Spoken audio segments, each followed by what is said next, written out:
Donc tout d'abord, je voudrais remercier Nathalie Blanc de m'avoir invité à participer ici à ce séminaire pour contribuer.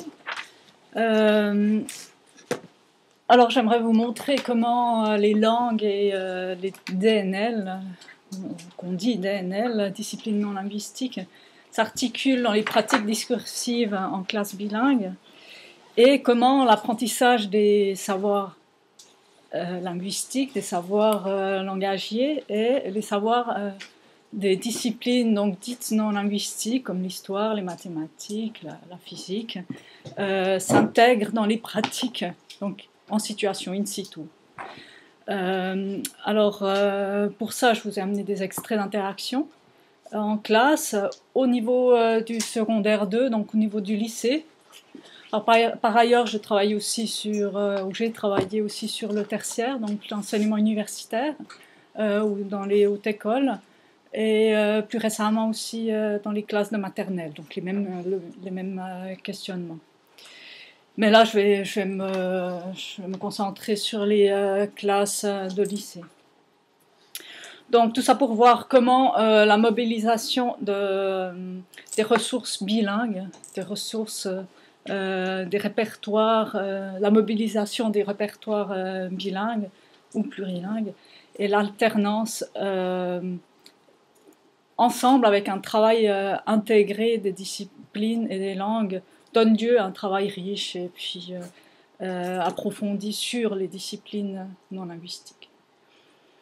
Je m'intéresse donc dans ce cadre au processus, donc au déroulement de l'apprentissage dans les classes qui reçoivent un enseignement bilingue, donc dans une langue seconde ou dans plusieurs langues, de manière alternée.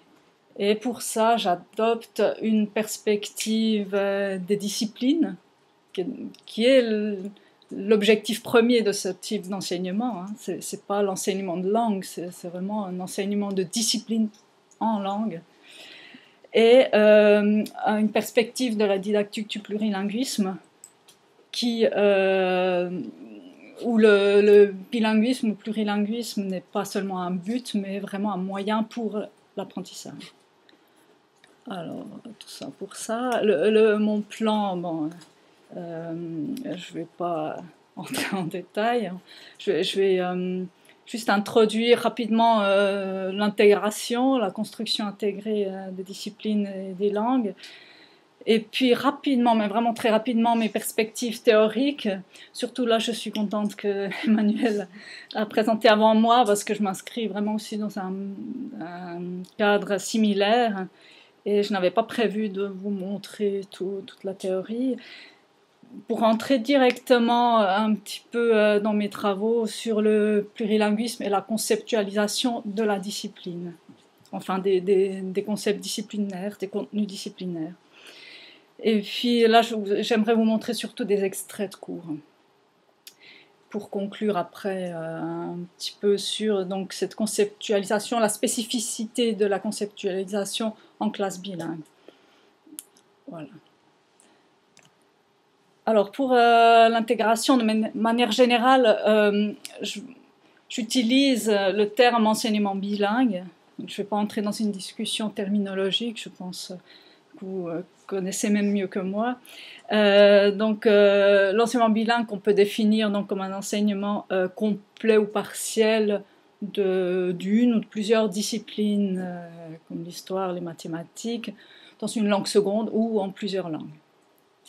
Donc ça c'est une définition minimale, générale à l'enseignement bilingue qui se décline ensuite en différents modèles évidemment. Donc il peut prendre différentes formes dans des contextes sociopolitiques différents, dans différentes institutions et qui dépendent d'un choix au niveau du curriculum. Quelle discipline, combien de disciplines enseigner en langue seconde, donc question de l'intensité, combien de disciplines, une seule ou toutes les disciplines, à quel niveau elle les introduit, quelle méthode choisir, est-ce que les enseignants sont formés en langue seconde et sont des enseignants de discipline et de langue seconde, donc est-ce qu'ils sont formés pour les deux, est-ce qu'ils ont reçu une formation spécifique pour l'enseignement bilingue, est-ce que voilà, est-ce qu'ils sont formés uniquement en discipline? Des choses comme ça. Donc, les intitulés de CLIL et MIL, contrairement à l'intitulé d'enseignement bilingue, contiennent, donc réfèrent à l'intégration déjà dans l'intitulé, dans le sigle, contrairement aux intitulés d'immersion, hein, immersion, immersion education, dual immersion, etc., qui convoquent plutôt l'idée d'immerger l'apprenant dans une langue seconde, qu'il apprendra par une acquisition naturelle, qui ressemblerait à celle de la langue première. Donc ça, c'est dans la lignée, en tout cas des premiers travaux sur l'immersion canadienne, qui s'inscrivent dans la lignée des travaux de Krashen, où il suffit de leur fournir beaucoup d'inputs signifiants, etc., pour qu'ils apprennent. Alors, ces sigles-là mettent l'accent sur l'intégration des enjeux linguistiques et des enjeux disciplinaires, de l'enseignement de disciplines. Là, je peux signaler aussi que dans CLIL, le Content and Language Integrated Learning met l'accent sur learning, alors que l'enseignement, l'EMIL, l'enseignement d'une matière, met l'accent sur enseignement. Moi, j'ai tendance à dire, comme j'ai mis ici, enseignement-apprentissage, tu l'avais mentionné pour Vygotsky, l'enseignement et l'apprentissage, ça va de pair. Donc moi, j'aurais tendance à mettre enseignement-apprentissage. Bon, ça fait un peu long, mais je vois les choses un peu plus comme ça. Bon, après, l'enseignement bilingue, évidemment, il contient l'idée de bilingue, hein, que ça se passe en deux langues, qu'il y a plusieurs langues qui participent.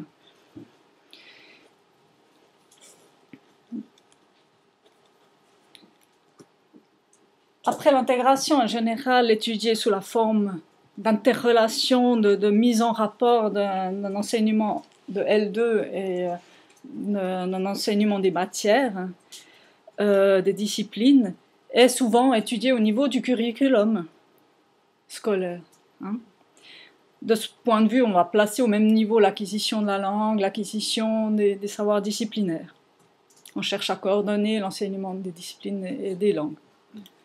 Ce qui est très bien, mais quand on analyse les pratiques en situation, comme je le fais, donc les interactions en classe, on va se rendre compte que l'enseignement bilingue n'est pas vraiment une simple juxtaposition d'enseignement des langues et d'enseignement des disciplines, mais que c'est vraiment une interaction complexe, donc c'est un processus complexe, une combinaison, une incorporation vraiment de l'apprentissage des savoirs disciplinaires et des savoirs linguistiques. Donc c'est pas juste un travail où on juxtapose les deux. Et alors pour vraiment comprendre ce processus d'intégration dans sa complexité et l'enjeu d'une approche intégrée, il faut vraiment regarder ces articulations entre apprentissage des savoirs langagiers et apprentissage des savoirs disciplinaires. Et ça, pour ça, j'ai observé vraiment les pratiques en classe, pour voir comment ça se déroule.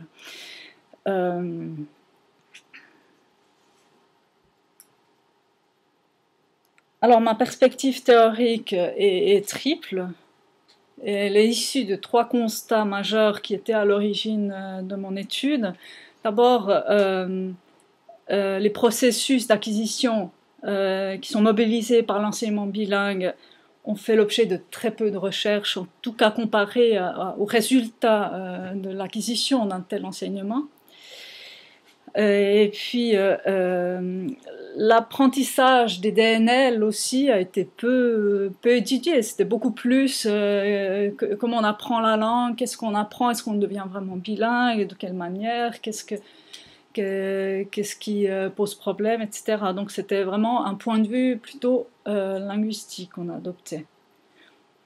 Et puis ensuite, le troisième constat, ce que j'ai dit tout à l'heure, l'intégration a été étudiée on s'est posé la question de l'intégration au niveau du curriculum, mais pas dans la pratique discursive en classe. Voilà.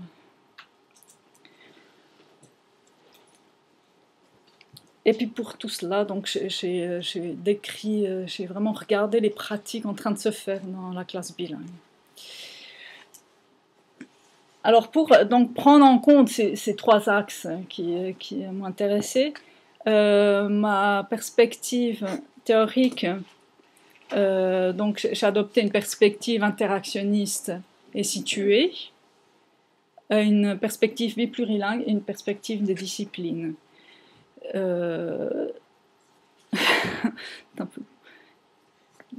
Donc, c'est-à-dire une perspective interactionniste et située, une perspective donc sur l'apprentissage des langues qui permet d'envisager les processus vraiment d'acquisition qui sont mobilisés dans la situation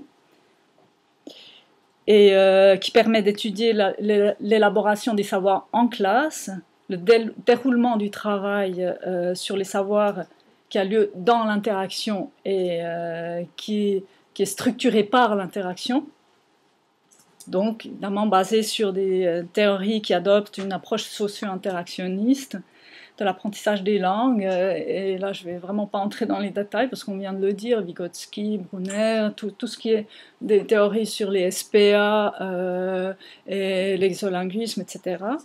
Donc, mais aussi les théories, donc, pas seulement socio-interactionnistes, mais interactionnistes qui soulignent le rôle constitutif de l'interaction pour le processus d'apprentissage.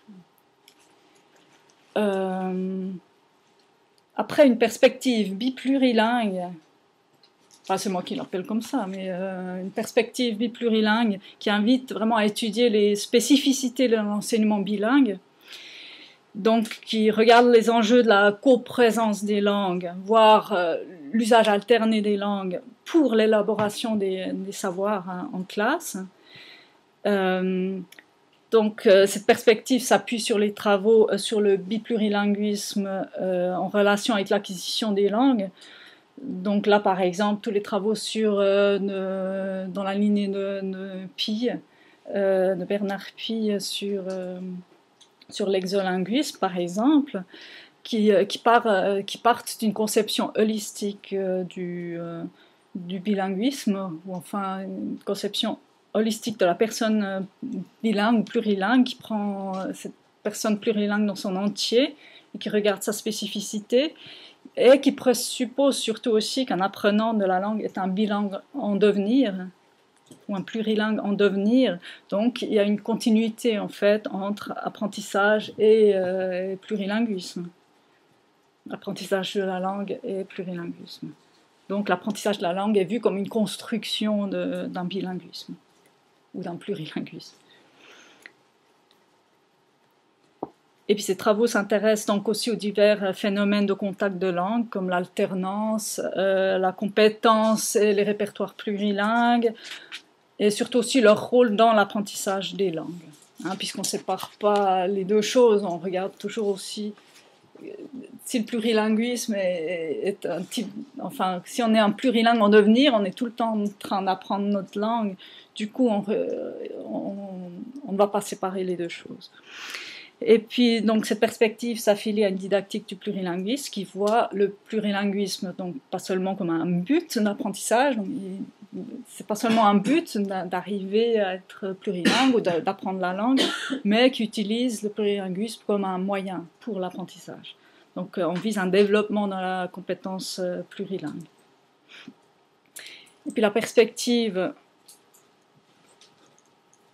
si j'affiche les choses, c'est encore mieux. La perspective des disciplines, des ENL, donc là, c'est tous les travaux sur l'enseignement bilingue qui adoptent une perspective des disciplines, donc contrairement à ceux qui adoptent uniquement un point de vue de la langue, qui regardent que la langue. Et ces travaux-là considèrent que les enjeux de l'enseignement bilingue regarde les enjeux de l'enseignement bilingue pour l'apprentissage des disciplines et non seulement les enjeux pour la langue. Et donc, il s'intéresse aussi au travail intégré, justement, des savoirs linguistiques et disciplinaires, au processus d'apprentissage et puis à la conceptualisation de la discipline, à l'élaboration des concepts disciplinaires.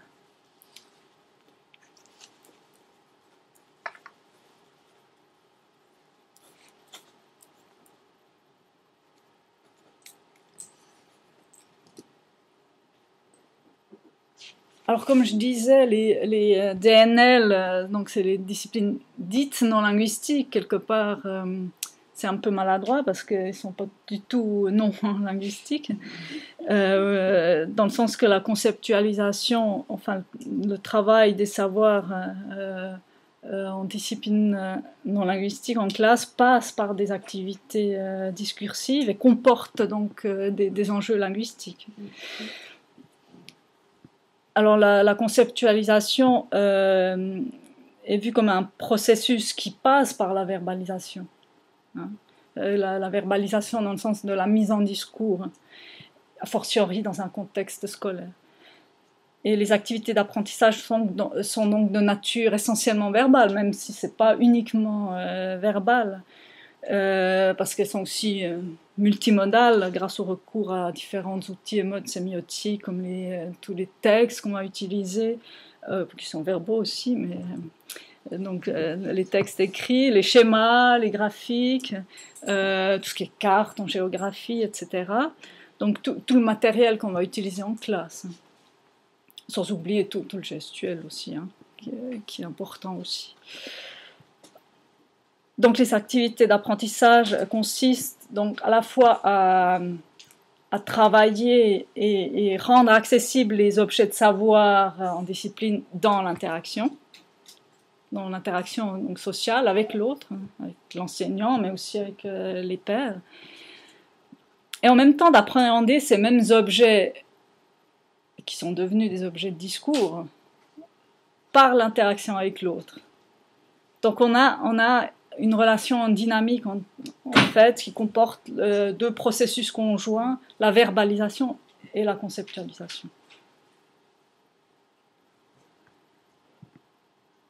Alors, pour ceux qui voudraient des références et tout ça, moi j'avais pris mon bouquin, mais je l'ai laissé dans mon sac. Je pourrais donner, j'ai pas mis tout ça ici parce que ça va surcharger totalement. Mais là, notamment, il y a le schéma de Pierre Bange à l'intérieur. Hein. Je me suis basée sur ça, le lien entre acquisition et interaction. Mais sauf que je l'ai un petit peu développé ici. Donc les activités d'apprentissage sont vraiment pas seulement des activités d'apprentissage, mais des activités discursives aussi. Les savoirs s'élaborent, se négocient, s'évaluent principalement dans l'interaction verbale. Donc on va définir un concept, on va expliquer un fait historique, on va décrire un tableau, on va comparer des choses en classe, hein, on va résumer, argumenter, etc. Donc le langage joue un rôle constitutif dans l'élaboration des concepts disciplinaires, qu'il articule et structure.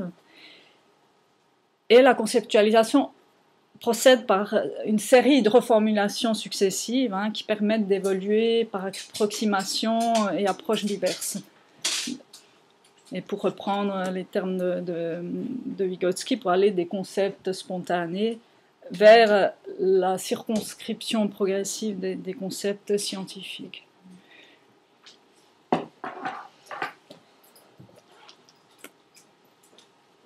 Alors dans ce cadre-là, il s'agit d'étudier la coprésence de deux langues, voire plusieurs langues, dans l'élaboration de nouveaux savoirs, mais aussi l'actualisation et le renforcement de ces savoirs préalables, qui sont d'ailleurs des fois faits dans la même langue, des fois dans l'autre langue. Quand les étudiants apprennent les mathématiques au lycée en allemand, peut-être qu'ils l'ont fait avant en français. Enfin, souvent, c'est le cas. Et donc, il s'agit de voir comment l'élaboration des concepts en DNL dans deux ou plusieurs langues peut enrichir ce processus en favorisant la diversification des ressources langagières. Donc, on a accès aux ressources langagières de la langue première, mais aussi de ceux de la langue seconde, mais aussi on a accès au parler bilingue et à l'usage alterné. Et aussi la diversification des références théoriques, des traditions scientifiques, méthodologiques, éducatives, etc. Et alors cette diversification des ressources rend disponible aux enseignants, mais aussi aux élèves en classe, un plus grand nombre d'outils de communication, bien sûr, dans le sens de moyens de formuler les choses, de moyens de reformuler les choses. Donc c'est ça la verbalisation. Mais aussi un plus grand nombre d'outils d'apprentissage, ce qui leur permet après d'appréhender les savoirs de la discipline de manière diversifiée, nuancée, et puis qui permet d'avoir diverses approches, divers types de raisonnement, qui peut favoriser justement un enseignement de la discipline. En tout cas, il est un petit peu qualitativement différent de la conceptualisation en enseignement bilingue. Par la diversification des angles d'attaque, des formes discursives et modes de traitement des termes et des concepts disciplinaires possibles. Alors l'apprentissage, quand on parle de l'apprentissage situé donc dans les pratiques discursives en classe, se réalise dans l'interaction sociale en général, mais qui est principalement verbale. Donc dans le discours, il se fait par les pratiques discursives. Donc les savoirs disciplinaires, les savoirs en DNL s'acquièrent à travers la langue s'acquiert à travers les disciplines.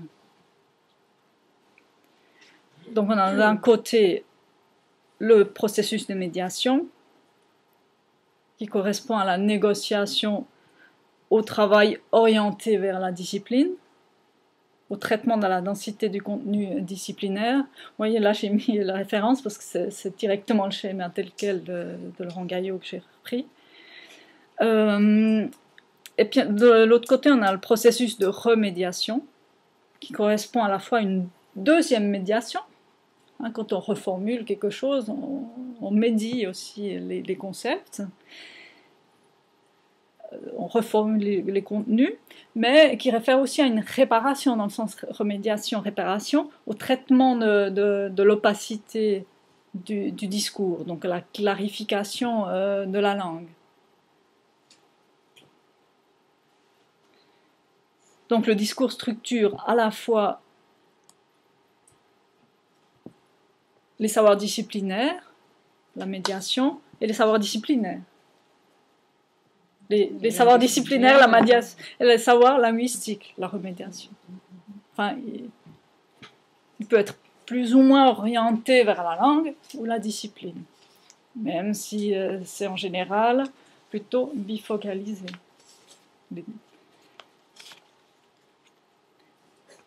Alors, pour entrer directement dans les extraits, pour avoir un peu des choses plus concrètes.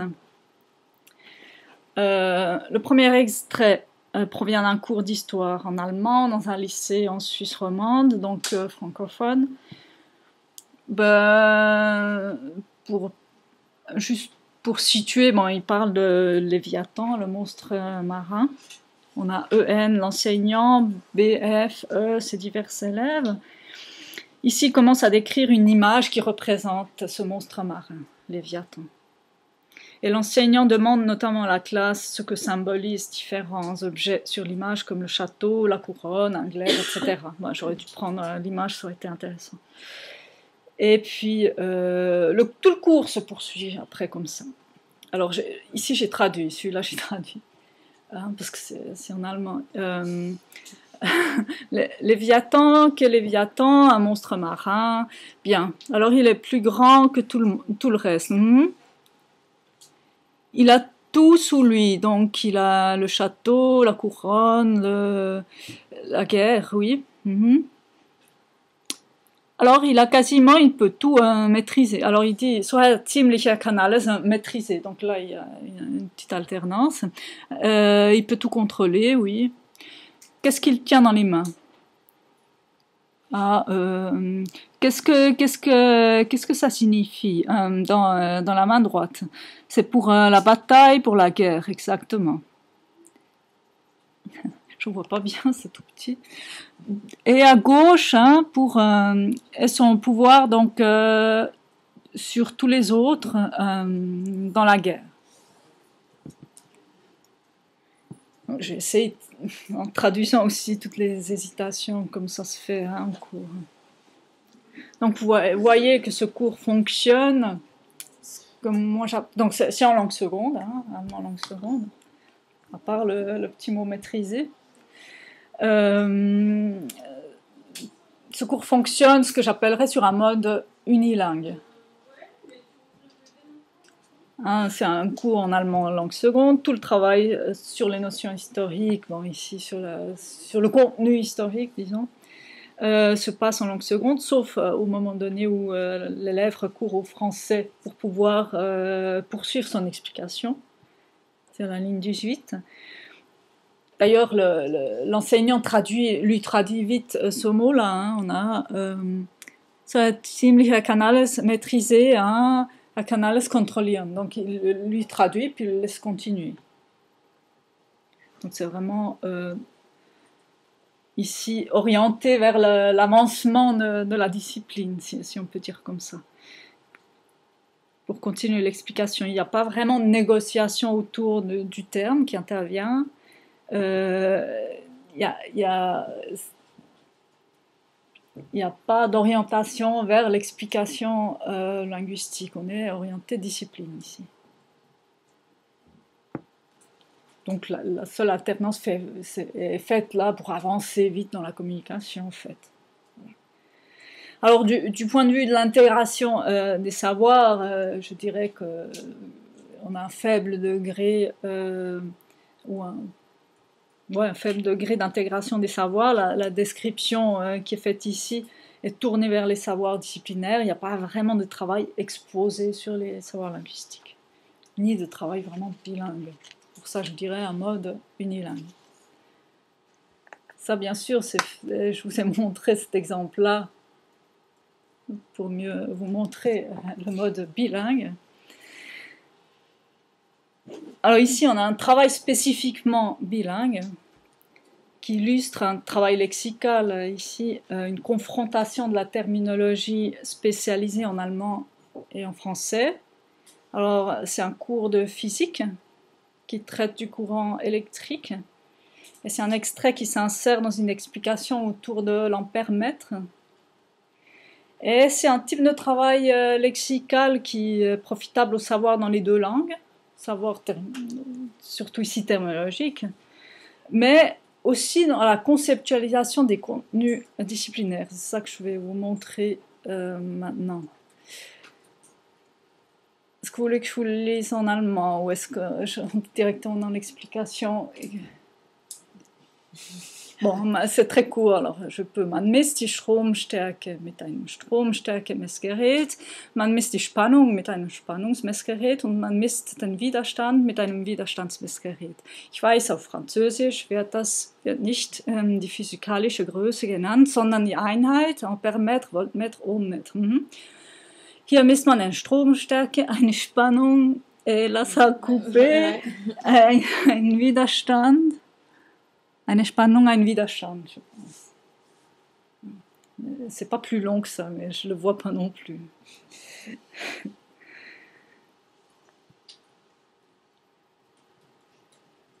Ouais, eine Spannung, ein Widerstand.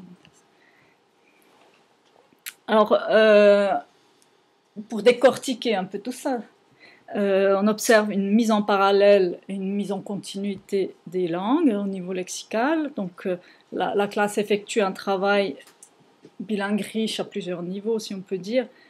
D'abord, l'enseignant désigne et explique les termes en langue seconde en pointant leur composition morphologique. Donc, man misst die Stromstärke mit einem Stromstärkemessgerät, donc Stromstärke messen est compris dans Stromstärkemessgerät, donc il décortique. Hein. J'essaye de le montrer un petit peu. Ça a tout décalé là-dessus, bon, c'est pas grave. Avec les petits tirets, j'essaie de montrer le découpement morphologique qu'il fait. Et il le fait avec les trois termes. Man misst die Spannung mit einem Spannungsmessgerät. Man misst den Widerstand mit einem Widerstandsmessgerät. Là, il y a aussi l'effet de la répétition qui fait qu'on pointe vraiment le découpage morphologique. Ensuite, il y a une mise en parallèle des termes en langue seconde, en langue première. Stromstärkemessgerät, Ampermètre, Spannungsmessgerät, Voltmètre. widerstandsgemäß ommettre. Donc il y a une mise en parallèle des deux termes. L'enseignant met aussi en évidence que l'allemand et le français ne sémantisent pas les mêmes traits d'un objet, de ces objets. Il dit en français, auf Französisch wird die physikalische Größe genannt, sondern die Einheit. En français, il s'agit de l'unité de mesure, donc ampère, volt, ohm, et en allemand, la grandeur physique, l'intensité du courant, la tension, la résistance, Stromstärke, Spannung, Widerstand. Donc c'est beaucoup plus que juste juxtaposer. C'est vraiment, on pointe aussi, et ben voilà, on conceptualise. Enfin, on ne sémantise pas le même trait dans la langue de cet objet. Donc dans la conceptualisation, ça va intervenir. On a peut-être accès à plus de moyens pour comprendre la chose. Parce qu'on doit aussi faire le lien entre l'unité de mesure et la grandeur physique. Qui ne va pas de soi. Enfin, moi, je ne me rappelais plus quand j'ai observé ces choses-là. Ça ne va pas de soi pour un élève. Pourtant, en langue première, quand on enseigne ces choses-là, peut-être qu'on ne se pose pas la question. On pense que ça va de soi de comprendre le terme. Voilà. Puis ensuite aussi, il y a la confrontation de la terminologie en allemand, en français. Elle permet de relever donc le fait que les deux langues ne sémantisent pas les mêmes traits de la notion, mais elle met aussi en relation en fait les savoirs qu'ils auraient peut-être déjà acquis avant. S'ils ont fait déjà la physique avant, ils ont peut-être, ou même s'ils l'ont pas fait, ils ont peut-être déjà entendu ces choses-là. Le courant, en tout cas, c'est des choses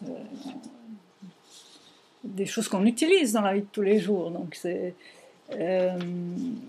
on fait un lien, quoi. Ça permet de faire le lien entre les savoirs qu'on est en train de construire et les savoirs préalables qui existent déjà. Donc ça favorise aussi l'apprentissage de la terminologie ici spécialisée dans les deux langues, voire le transfert des savoirs d'une langue à l'autre. Est-ce qu'il y aurait une question concrète sur cet exemple ou est-ce que En fait, je n'ai pas trop regardé le temps. Bien sûr, j'ai d'autres exemples. Encore 2-3 minutes. Oui. Sinon, je reviens. Sinon, je reviens sur les exemples. Non, Donc,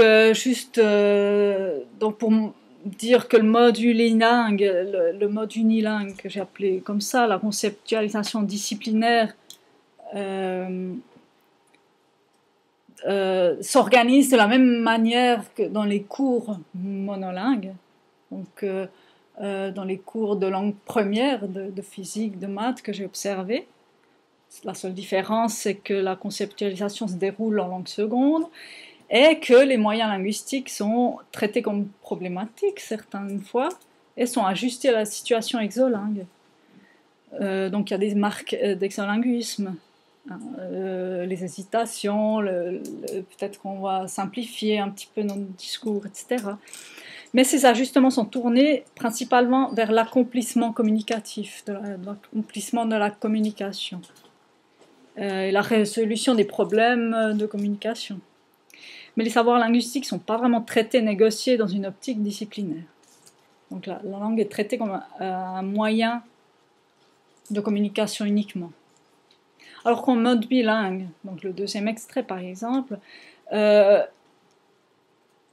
classe mobilise les ressources bilingues disponibles pour travailler les savoirs disciplinaires, mais mobilise aussi d'autres possibilités didactiques qu'offre la coprésence des langues et le travail dans une langue seconde qui est moins familière, par exemple un travail explicite sur les savoirs linguistiques discursifs qui sont spécifiques à la discipline ou spécifiques ou enfin différents dans les deux langues qu'on va confronter pour peut-être avoir plusieurs accès, plusieurs angles d'attaque, comme comprendre le lien entre intensité et grandeur physique, des choses comme ça.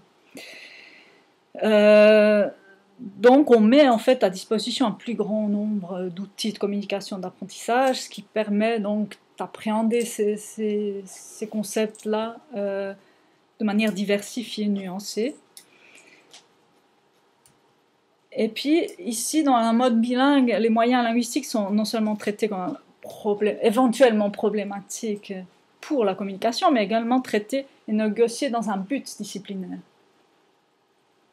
Ils sont tournés vers l'apprentissage de la discipline non linguistique. Et dans ce sens-là, la langue est alors traitée comme un outil de médiation, utilisée comme un outil de médiation.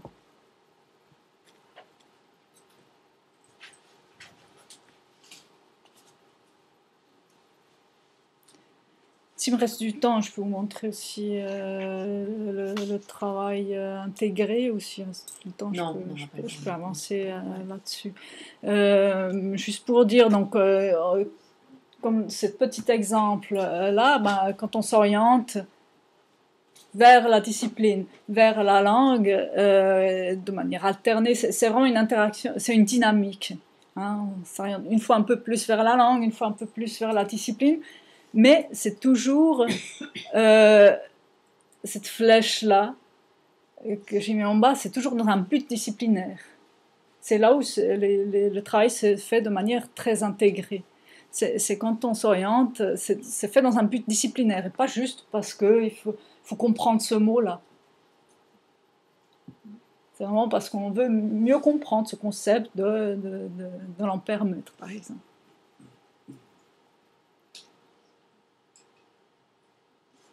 Alors, il y a beaucoup d'autres exemples comme ça.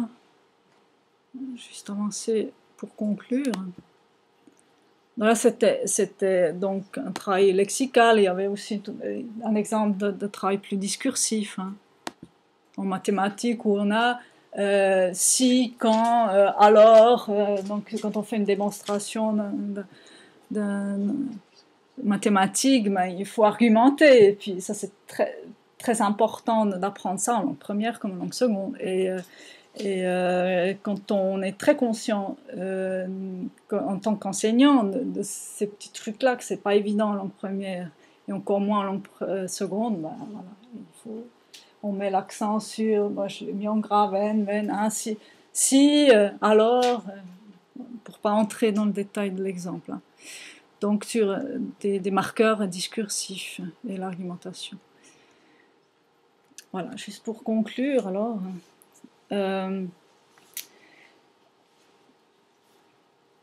donc je l'ai dit, on va mettre à disposition, quand on travaille vraiment de manière bilingue, et de manière spécifiquement bilingue, hein, parce que c'est aussi des moments, on peut avoir un enseignement bilingue qui peut être à des moments, parce qu'il faut avancer, il faut fournir du contenu, on a un programme à faire, donc peut-être qu'on va tout faire en langue seconde, on va pas toujours faire ces petites parenthèses où on travaille aussi la langue, et puis peut-être d'autres moments où ils sont trop petits. Hein.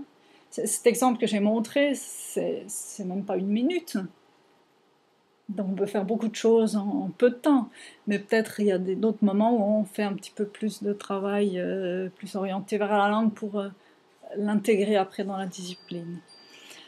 Donc plus d'outils de remédiation, donc un travail orienté vers la langue, pour reformuler ou traduire des savoirs disciplinaires, et puis, mais aussi plus d'outils de médiation, travail orienté vers la langue, donc on a un plus grand répertoire verbal, on a tout simplement accès à plus de moyens linguistiques, la langue première plus la langue seconde, mais aussi toutes les ressources bilingues, le fait de pouvoir alterner, traduire et confronter les savoirs en langue première et en langue seconde. Quand on fait que en langue seconde, on n'a plus non plus cette possibilité-là. Et j'ai observé aussi un recours plus fréquent à la remédiation, donc au travail sur les ressources langagières. Probablement parce qu'on se dit ben, ça doit être problématique ou ça pourrait être problématique, mais aussi parce qu'en langue seconde, souvent on est un peu plus conscient que c'est compliqué. Alors en langue première, on a l'impression que ça va de soi. Surtout des enseignants qui n'ont pas forcément été formés en langue. Hein, un prof de mathématiques, s'il n'a pas lui-même dû faire ce transfert d'une langue à l'autre, il n'est pas forcément conscient que la terminologie ou la manière de formuler peut être complexe pour l'apprentissage des concepts en mathématiques. Donc c'est aussi une conscience particulière des enjeux linguistiques des disciplines, qu'on peut voir, là je n'ai pas pu vous montrer l'exemple, mais qu'on peut observer dans l'invitation à verbaliser les choses, à expliciter les concepts disciplinaires. Ça je l'ai vu surtout en mathématiques par exemple, où l'élève est devant, puis il ne doit pas juste écrire la formule mathématique, ou juste dire quand x tend vers l'infini. Ben non, ça veut dire quoi en fait?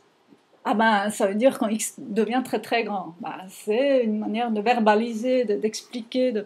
C'est un travail de conceptualisation. Il n'y a pas juste le concept, il y a aussi la manière de le verbaliser. Dans un langage formel, x tend vers l'infini, mais aussi dans un langage courant. C'est une sorte de traduction. Et puis cette conscience particulière se voit aussi donc, dans la confrontation, donc, dans ce travail qu'on fait de confrontation de la terminologie, qu'on vient de voir, dans la formulation donc, du langage spécialisé en formulation plus familière pour l'élève.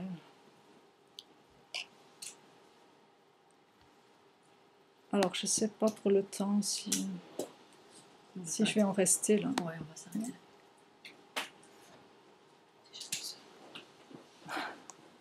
Il y aurait beaucoup de choses à dire. Alors, j'ai préparé beaucoup de choses, mais je pense que c'est déjà suffisant.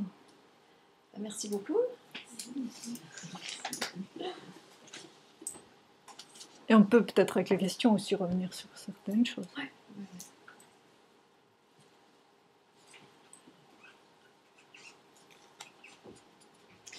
Moi, j'avais une question. Est-ce que, je ne sais pas dans quel cadre tu as fait tes études, mais est-ce que c'est plutôt courant d'avoir recours aux sources bilingues, en Suisse notamment, ou pas?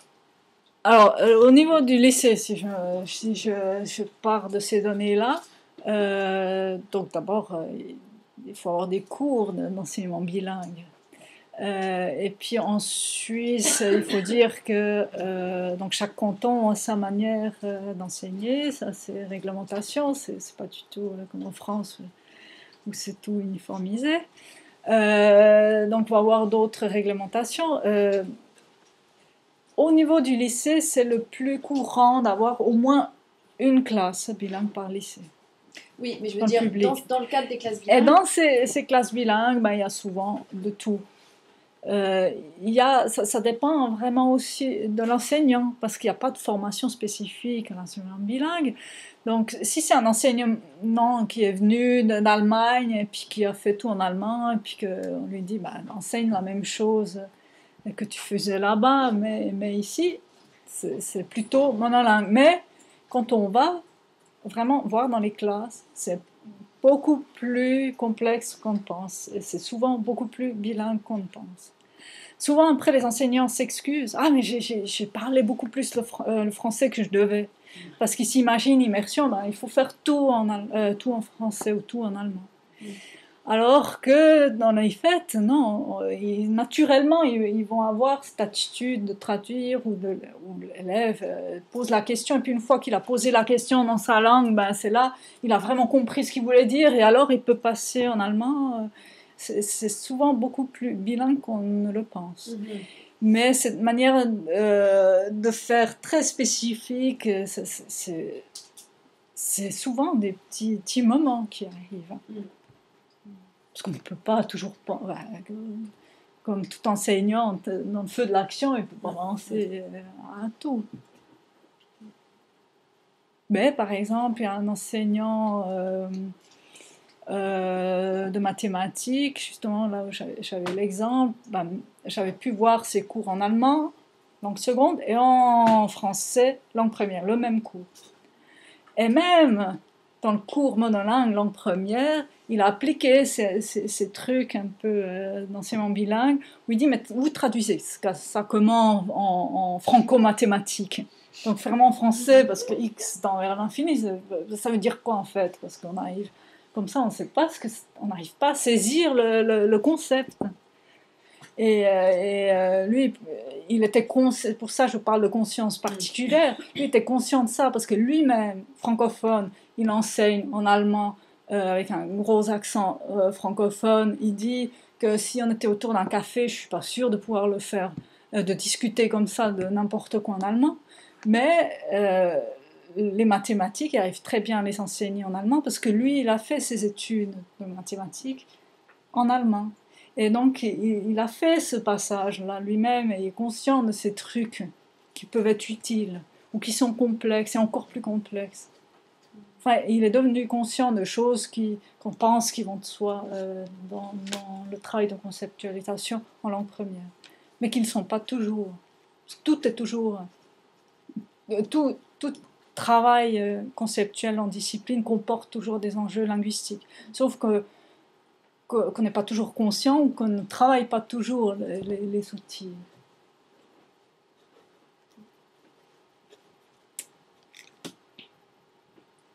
Après, je dirais il y a une question de conscience, mais aussi il y a une question de s'autoriser à le faire ou pas. Oui. Parce qu'on a peu de temps. Parce qu'on a peu de temps aussi. On a peu de temps, on a reçu la consigne immersion. Voilà. Donc immersion, soit ceux qui ont donné la consigne pensent immersion, c'est immerger, donc donner tout en allemand, input, et c'est ça qu'il faut, ils vont apprendre tout seuls. Ou est-ce qu'on pense plutôt socio-interactionnisme, où voilà, on donne l'aide, on étaye, ils ne savent pas encore faire tout seuls, mais ça va venir. Et puis le programme, évidemment, mais ça vient souvent. Mais souvent aussi les enseignants, donc bon là je vous ai montré les données interactives, mais on a fait aussi des entretiens. Dans les entretiens, ils disent souvent, ben voilà, on avance peut-être un peu moins vite, mais ce qu'ils ont fait, ils l'ont appris. Donc c'est vraiment un travail plus profond, qualitativement plus profond, peut-être quantitativement un peu moins. Mais si on a tout compris à moitié et puis on avance, voilà, c'est une question de qu'est-ce que ça veut dire avancer dans le programme aussi. Ouais.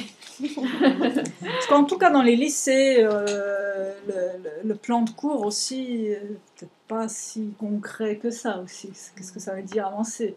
Il y a des choses qu'on doit faire. Est-ce qu'on doit avoir tout fait en profondeur ou certaines choses en profondeur et d'autres choses on y a touché puis on arrive parce qu'on a compris le principe, on arrive après à déduire les choses. Ça après c'est peut-être au lycée c'est un peu plus large. Pour la question est-ce que c'est vraiment bilingue, bah ça dépend. Maintenant je suis en train d'observer des maternelles où c'est la même personne, parce qu'en maternelle en plus c'est la même personne qui est chargée de tout. Tout, on ne peut pas dire discipline, mais peut-être tâches ou contenu thématique différent. Et c'est une personne qui fait dans les deux langues, ou deux personnes qui fait selon la demi-journée, une en allemand, une en français, mais qui collaborent. Et puis donc, il y a des activités du calendrier le matin, le rituel. Ben, comme les élèves l'ont fait en allemand, même avec l'enseignante francophone, ils vont le faire plutôt en allemand, ou les deux. Donc là, c'est vraiment bilingue. Ça dépend vraiment aussi de où, quoi, comment. Et si on s'autorise aussi. Est-ce qu'il y a des choses du côté du fonctionnement de la mémoire, parce que ça fait beaucoup penser justement aux travaux sur l'approche connextionniste du fonctionnement de la mémoire. Est-ce qu'il y a des choses justement par rapport à ça, le fait que les mots sont des indices fonctionnent comme des indices de rappel, sur les traces musiques, est-ce qu'il y a cette approche-là est-ce que vous avez exploré ça? Alors, je n'ai pas du tout eu l'occasion d'explorer ça, mais ça serait quelque chose d'intéressant, parce que c'est aussi une approche de cognition située qui est en train de se développer, hein, et ça serait des choses intéressantes. On a l'impression, en tout cas dans les représentations des enseignants qui disent ben, les élèves, c'est plus fatigant parce que ça se passe en une langue étrangère, mais par contre ils vont être plus concentrés sur ce qu'ils sont en train de faire. Peut-être qu'il y aurait des choses à puiser vraiment dans l'interaction. Je pense que l'attention est plus focalisée. Mais bon, ça c'est... Voilà. pour l'instant. Ok, on va s'arrêter là. Ben, merci beaucoup à toutes les deux. Merci.